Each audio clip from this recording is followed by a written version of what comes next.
శ్రీ సాయినాథాయ నమః. శ్రీ సాయి సచ్చరిత్రము 2వ అధ్యాయము. ఈ గ్రంథ రచనకు కారణము పూనుకొనుటకు అసమర్థత. బాబా అభయము, వాడాలో వివాదము, హేమండ్ పంత్ అను బిరుదు ప్రధానము, గురువు యొక్క ఆవశ్యకత ఈ గ్రంథ రచనకు ముఖ్య కారణము. మొదటి అధ్యాయంలో గోధుమలు విసిరి ఈ పిండిని ఊరి బయట చల్లి కలరా జాడ్యమును తరిమివేసిన బాబా వింత చర్యను వర్ణించితిని. ఇదే కాక శ్రీ సాయి యొక్క ఇతర మహిమలు విని సంతోషించితిని. ఆ సంతోషమే నన్ను ఈ గ్రంథం వ్రాయుటకు పురుగొల్పినది. అదేగాక బాబా గారి వింత లీలలను చర్యలను మనస్సున ఆనందము కలుగజేయును. అవి భక్తులకు బోధనలుగా ఉపకరించును. తుదకు పాపములను పోగొట్టును కదా అని భావించి బాబా యొక్క పవిత్ర జీవితమును వారి బోధనలను వ్రాయ మొదలెడుతుంది. యోగీశ్వరుని జీవి చరిత్ర తర్కమును న్యాయమును కాదు, అది మనకు సత్యమును ఆధ్యాత్మికమైన మార్గమును చూపును. గ్రంథ రచనకు పూనుకొనుటకు అసమర్థత బాబా అభయము. శ్రీ సాయి సచ్చరిత్ర గ్రంథ రచనకు తగిన సమర్థత గలవాడను కానని హేమండ్ పంత్ భయపడెను. అతడిట్లనుకునేను, నా యొక్క సన్నిహిత స్నేహితుని జీవి చరిత్రయే నాకు తెలియదు, నా మనస్సే నాకు గోచరం కాకున్నది. ఇట్టి స్థితిలో ఒక యోగీశ్వరుని చరిత్రను నేను ఎట్లా వ్రాయగలుగుతును? అవతార పురుషుల లక్షణములెట్లు వర్ణించగలను? వేదములే వారిని పొగడలేకుండెను. తాను యోగి అయినా కానీ యోగి యొక్క జీవితమును గ్రహింపజాలడు. అట్టిచో వారి మహిమలను నేనెట్లు కీర్తించగలను? సప్త సముద్రముల లోతును గొలవవచ్చును, ఆకాశమును గుడ్డలో వేసి మూయవచ్చును, కానీ యోగీశ్వరుని చరిత్ర వ్రాయట బహు కష్టము. ఇది గొప్ప సాహస కృత్యమని కూడా నాకు తెలియను. అందువలన నలుగురిలో నవ్వుల పాలగుదునేమో అని భయపడి శ్రీ సాయీశ్వరుని అనుగ్రహం కొరకు ప్రార్థించాను. మహారాష్ట్ర దేశంలోని ప్రథమ కవియు యోగీశ్వరుడునకు జ్ఞానేశ్వర మహారాజు యోగుల చరిత్ర వ్రాసిన వారిని భగవంతుడు ప్రేమించినని చెప్పి ఉన్నారు. ఏ భక్తులు యోగుల చరిత్రలను వ్రాయ కుతూహలపడెదరో వారి కోరికలు నెరవేర్చినట్లు, వారి గ్రంథములు కొనసాగినట్లు చేయుటకు యోగులు అనేక మార్గంలో అవలంబించెదరు. యోగులే అట్టి పనికి ప్రేరేపితురు. దానిని నెరవేర్చుటకు భక్తుని కారణమాత్రునిగా నుంచి వారి కార్యములను వారే కొనసాగించుకొనెదరు. 1700 శక సంవత్సరములో మహీపతి పండితుడు యోగీశ్వరుల చరిత్రలను వ్రాయటకు కాంక్షించాను. యోగులు అతనిని ప్రోత్సహించి ఆ కార్యమును కొనసాగించిరి. అట్లే 1800 శక సంవత్సరంలో దాసగుణం యొక్క సేవను ఆమోదించిరి. మహీపతి 4 గ్రంథములను వ్రాసెను. అవి భక్త విజయము, సంత విజయము, భక్త లీలామృతము, సంత లీలామృతము అననవి. దాసగుణు వ్రాసినవి భక్త లీలామృతమును, సంత కథా అమృతమును మాత్రమే.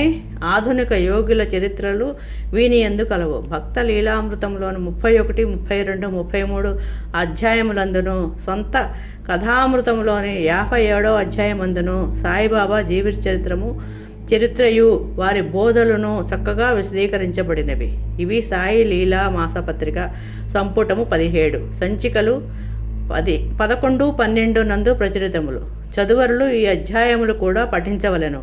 శ్రీ సాయిబాబా అద్భుత లీలలు భాద్రా నివాసియగు శ్రీమతి సావిత్రిబాయి రఘునాథ్ టెండూల్కర్చే చిన్న పుస్తకంలో చక్కగా వర్ణించబడినవి. దాసగుడు మహారాజు గారు కూడా శ్రీ సాయి పాటలు మధురముగా వ్రాసి ఉన్నారు. గుజరాతీ భాషలో అమీదాస్ భవానీ మెహతా అనే భక్తుడు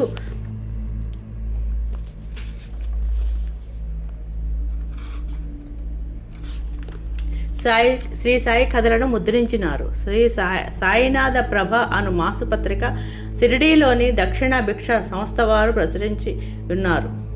ఇన్ని గ్రంథములుండగా ప్రస్తుత సచ్చరిత్ర వ్రాయటకు కారణమేమి, దాని అవసరమేమి అని ఎవరైనానూ ప్రశ్నించవచ్చును. దీనికి జవాబు మిక్కిలి తేలిక. సాయిబాబా జీవిత చరిత్ర సముద్రం వలె విశాలమైనది, లోతైనది. అందరూ దీని యందు మునిగి భక్తి జ్ఞానములను మణులను వెలికితీసి కావలసిన వారికి పంచిపెట్టవచ్చును. శ్రీ సాయిబాబా నీతి బోధకము కథలు లీలలు మిక్కిలి ఆశ్చర్యమును కలుగజేయను. అవి మనోవికలత చెందిన వారికి, విచారగ్రస్తులకు శాంతి సమకూర్చి ఆనందం కలుగజేయను. ఇహపరములకు కావలసిన జ్ఞానమును బుద్ధిని ఇచ్చును. వేదముల వలె రంజకములను ఉపదేశకములను అగు బాబా ప్రబోధములు విని వానిని మననము చేసినచో భక్తులు వాంఛించునవి అనగా బ్రహ్మైక్య యోగము, సాష్టాంగ యోగ ప్రావీణ్యము, ధ్యానానందము పొందెదరు. అందుచే బాబా లీలలను పుస్తక రూపమును వ్రాయ నిశ్చయించితిని. బాబాను సమాధికి ముందు చూడను భక్తులకు ఈ లీలలు మిగుల ఆనందము కలుగజేయును. అందుచేత బాబాగారి ఆత్మసాక్షాత్కార ఫలితముకు పలుకులు, బోధలు సమకూర్చుటకు పూనుకొంటిని. సాయిబాబాయే ఈ కార్యమునకు నన్ను ప్రోత్సహించెను. నా అహంకారమును వారి పాదములపై నుండి శరణంటిని. కావున నా మార్గము సవ్యమైనదనియు బాబా ఇహపర సౌఖ్యములు తప్పక దయచేయుననియు నమ్మి ఉంటిని. నా ఎంతట నేను గ్రంథ రచనకు బాబా యొక్క అనుమతిని పొందలేకుంటుని. మాధవరావు దేశపాండే ఉరఫ్ శ్యామ అనువారు బాబాకు ముఖ్య భక్తుడు. వారిని నా తరఫున బాబాను ప్రార్థించమంటిని. నా తరఫున వారు బాబాతో నిట్లనిరి, ఈ అన్నా సాహెబ్ మీ చరిత్రను వ్రాయు కాంక్షించుచున్నారు. నేను భిక్షాటనముచే జీవించు ఫకీరును. నా జీవిత చరిత్ర వ్రాయని అవసరం లేదని అనవద్దు. మీరు సమ్మతించి సహాయపడినచో వారు వ్రాసెదరు, లేదా మీ కృపయే దానిని సిద్ధింపచేయును. మీ యొక్క అనుమతి ఆశీర్వాదం లేనిదే ఏదియూ జయప్రదముగా చేయలేము. అది వినినంతనే శ్రీ సాయిబాబా మనస్సు కరిగి నాకు ఊదీ ప్రసాదం పెట్టి ఆశీర్వదించెను. మరియు నిట్లు చెప్పదొడంగాను. కథలను, అనుభవములను ప్రోగు చేయమనుము. అక్కడక్కడ కొన్ని ముఖ్య విషయములను టూకీగా వ్రాయమను నేను సహాయం చేసేదను. వాడు నిమిత్తమాత్రుడే. నా జీవిత చరిత్ర నేనే వ్రాసి నా భక్తుల కోరికలు నెరవేర్చవలను. వాడు తన అహంకారములు విడవవలెను, దానిని నా పాదములపైన పెట్టవలను. ఎవరైతే వారి జీవితంలో నిట్లు చేసేదరో వారికి నేను మిక్కిలి సహాయపడేదను. నా జీవిత చర్యల కొరకే కాదు, సాధ్యమైనంత వరకు వారి గృహకృత్యములందును తోడ్పెడదను. వారి అహంకారం పూర్తిగా పడిపోయిన పిమ్మట అది మత్సునకు కూడా లేకుండానప్పుడు నేను వారి మనస్సులో ప్రవేశించి నా చరిత్రను నేనే రాసుకొందును. నా కథలు, బోధలు విన్న భక్తులకు భక్తి విశ్వాసములు కుదురును. వారు ఆత్మ సాక్షాత్కారమును, బ్రహ్మానందమును పొందెదరు. నీకు తోచిన దానినే నీవు నిర్ధారణ చేయుటకు ప్రయత్నించకము. ఇతరుల అభిప్రాయములను కొట్టివేయుటకు ప్రయత్నించకము. ఏ విషయమైపైన అయినను కీడు మేలు ఎంచు వివాదము కూడదు.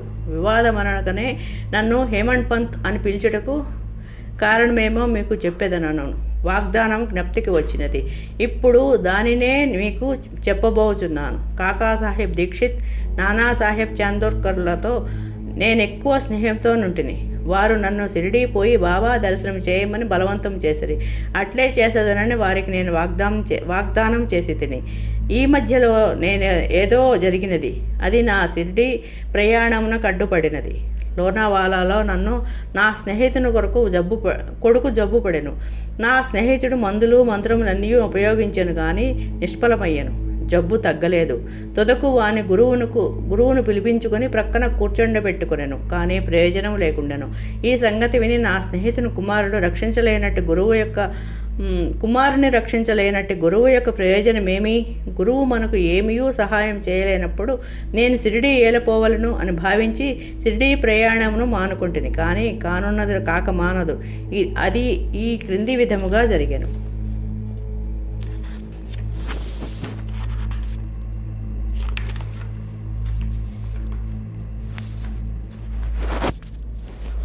నానాసాహెబ్ చందోర్కర్ ప్రాంతీయ రెవెన్యూ అధికారి. ఉద్యోగరీత్యా ఒకనాడు ఆయన వసయి పర్యటనకై పోవుచుండెను. ఠాణా నుంచి దాదర్కు వచ్చి అచట వసయి పోవు బండి కొరకు కనిపెట్టుకొని ఉండెను. ఈలోగా భాద్రా లోకల్ బండి వచ్చెను. దానిలో కూర్చొని భాద్రా వచ్చి నన్ను పిలిపించి షిరిడీ ప్రయాణమును వాయిదా వేసినందులకు నాపై కోపించెను. నానా సంతోషదాయకముగాను సమ్మతముగాను ఉండెను. అందుచే ఆ రాత్రియే షిరిడీకి పోవు నిశ్చయించితిని. సామానులు కట్టుకొని షిరిడీ బయలుదేరితిని. భాద్రా నుండి దాదర్ వెళ్ళి అచట మన్మాడ్ వెళ్ళు రైలు ఎక్కవాలనని అనుకుంటుని. అటులనే దాదర్కు టికెట్ కొని రైలు రాగానే ఎక్కి కూర్చుంటుని. బండి ఇక బయలుదేరిననగా మహమ్మదీయుడొకడు నేను కూర్చొనిన్న పెట్టెలోనికి హడావుడిగా వచ్చి నా సరంజామానంతయో చూచి ఎక్కడికి పోవుచుంటూ అని నన్ను ప్రశ్నించాను. నా ఆలోచన వారికి చెప్పితేనే వెంటనే అతను దాదర్ స్టేషన్లో దిగవద్దని, ఎందుకనగా మన్మాడ్ మెయిల్ దాదర్లో ఆగదని, అదే రైలులో ఇంజను ముందుకు పోయి అదే రైలులో ఇంకనూ ముందుకు పోయి బోరీబందర్ స్టేషన్లో దిగమని నాకు సలహా ఇచ్చాను. ఈ చిన్న లీలయ్య జరుగుకుండినచో నేను అనుకున్న ప్రకారము ఆ మరుసటి ఉదయం షిరిడీ చేరలేకపోయేవాడను. అనేక సందేహములు కూడా కలిగి ఉండేవి. కానీ నా అదృష్టవశాత్తు అది ఇట్లు జరగలేదు. మరుసటి దినము సుమారు 9-10 గంటలలోగా నేను షిరిడీ చేరితిని. షిరిడీలో నా కొరకు కాకాసాహెబ్ దీక్షిత్ కనిపెట్టుకుని ఉండెను. ఇది 1910 ప్రాంతంలో జరిగినది. అప్పటికి సాటేవాడ ఒక్కటియే షిరిడీ వచ్చు భక్తుల కొరకు నిర్మించబడిన ఉండెను. ఠాంగా దిగిన వెంటనే బాబాను దర్శించవలనని నాకు ఆత్రం కలిగెను. అంతలో అప్పుడే మసీదు నుండి వచ్చుచున్న తాత్యా సాహెబ్ నూల్కర్ బాబా వాడా చివరన ఉన్నారనియు మొట్టమొదట ధూళి దర్శనం చేసుకున్నామని నాకు సలహా ఇచ్చాను. స్నానానంతరం ఓపికగా మరల చూడవచ్చునను. అది వినిన తోడనే నేను పోయి బాబా పాదములకు సాష్టాంగ నమస్కారం చేసేదని. నాలో ఆనందము పొంగి పొరలినది.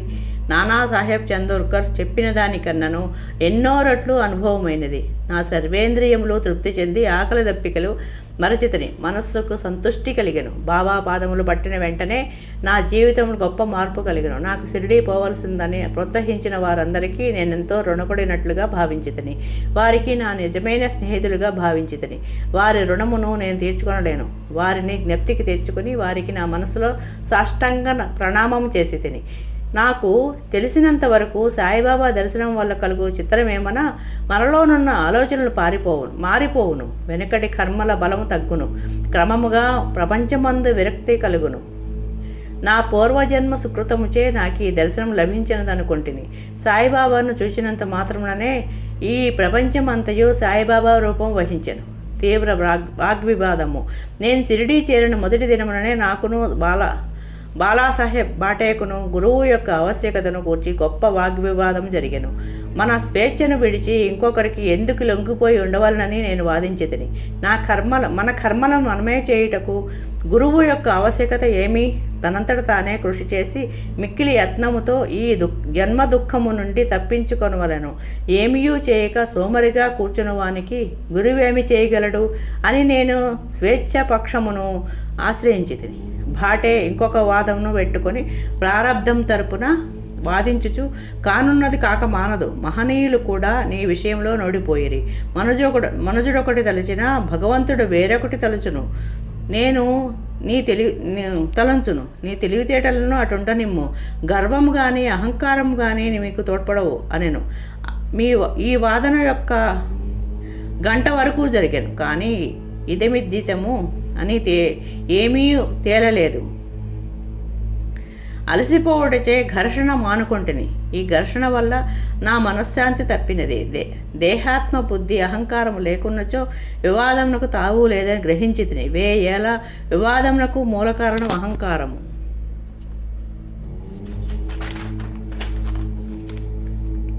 ఇతరులకు కూడా మేము మసీదునకు పోగా బాబా కాకాను పిలిచి ఇట్లా అడిగాను. వాడాలో ఏమి జరిగినది, ఏమిటా వివాదము అని, అది దేనిని గూర్చి ఈ హేమంత్ పంత్ ఏమనుచున్నాడు? ఈ మాటలు విని నేను ఆశ్చర్యపడితిని. సాటేవాడ మసీదునకు చాలా దూరముగానున్నది. మా వివాదము గూర్చి బాబాకి ఎట్లు తెలిసెను? అతడు సర్వజ్ఞుడై ఉండవలను. లేనిచో మా వాదన ఎట్లు గ్రహించును? బాబా మన అంతరాత్మపై అధికారి అయి ఉండవచ్చును. హేమంత్ పంత్ అను బిరుదునకు మూల కారణము. సాయిబాబా నన్నెందులకు హేమంత్ పంత్ అని పిలిచినని ఆలోచింపసాగితని. ఇది హేమాద్రి పంత్ అను నామమునకు రూపాంతరము. దేవగిరికి చెందిన యాదవ వంశ రాజులకు హేమాద్రి పంత్ ప్రధానమాచ్యుడు. అతడు గొప్ప పండితుడు, మంచి స్వభావం కలవాడు. చతుర్వర్గ చింతామణి రాజప్రియస్తి అను గొప్ప గ్రంథమును రచించినవాడు.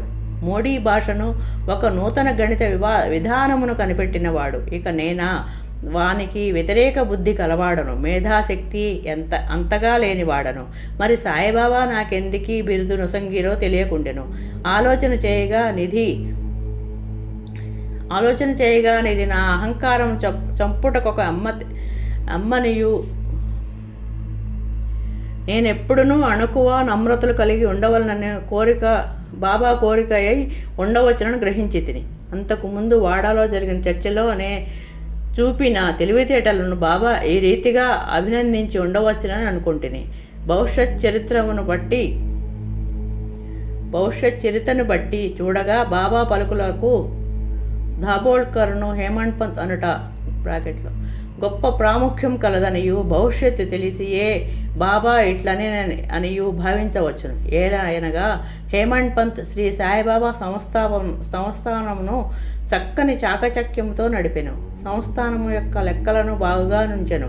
అదే కాక భక్తి, జ్ఞానము, నిర్వ్యామోహము, ఆత్మ శరణాగతి, ఆత్మ సాక్షాత్కారము మొదలగు విషయములతో శ్రీ సాయి సచ్చరిత్ర అనే గొప్ప గ్రంథమును రచించెను.